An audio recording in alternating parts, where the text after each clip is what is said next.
QPR2. Hey everyone, and welcome back to the channel. If you're a Pixel user running the Android 16 beta, I've got some important news for you. Google has just started rolling out the Android 16 QPR2 Beta 3.3 update. And this is one you'll definitely want to install, especially if you've been dealing with some annoying glitches. Now, don't get too excited about flashy new features. This update is all about stability. Google is specifically targeting a major bug that's been causing headaches for many Pixel users. Have you ever picked up your phone, tried to unlock it, and found the lock screen completely frozen and unresponsive? Yeah, that one. The only way to fix it was a full restart, which is super frustrating. Well, the good news is, Google has officially squashed that bug in this latest release.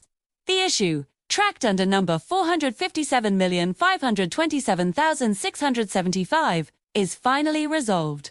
This update is rolling out now for the Pixel 6 series all the way up to the latest Pixel 10 lineup and even the Pixel Fold.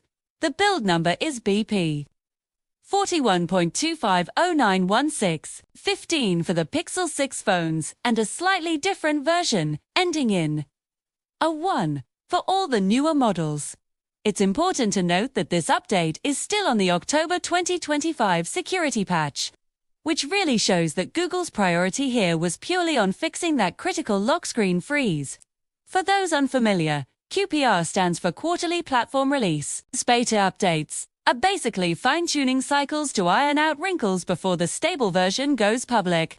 This follows previous beta updates, like 3.1, which fixed some boot loop issues. So, while you won't see any new icons or major functional changes, the improvement in day-to-day stability should be noticeable. Your Pixel should feel a lot smoother and more reliable after installing this. If you're already in the Android beta program, the over-the-air update should be hitting your device anytime now. You can also manually check for it by going to Settings, then System, and then Software Update. If you're not in the beta program but you're feeling adventurous and want to get these fixes early, you can still sign up on Google's beta website. Remember, beta software can sometimes have its own quirks, but this particular update seems focused on making things better. This release brings us one step closer to the final, stable QPR2 update, which we're expecting to see later this year, probably around December. It's great to see Google listening to user feedback and prioritizing these critical bug fixes. So, if you've been pulling your hair out over that lock screen freeze, go grab Beta 3.3. Let me know down in the comments if it solves the problem for you. Thanks for watching, and be sure to subscribe for more Android news and updates. See you in the next one.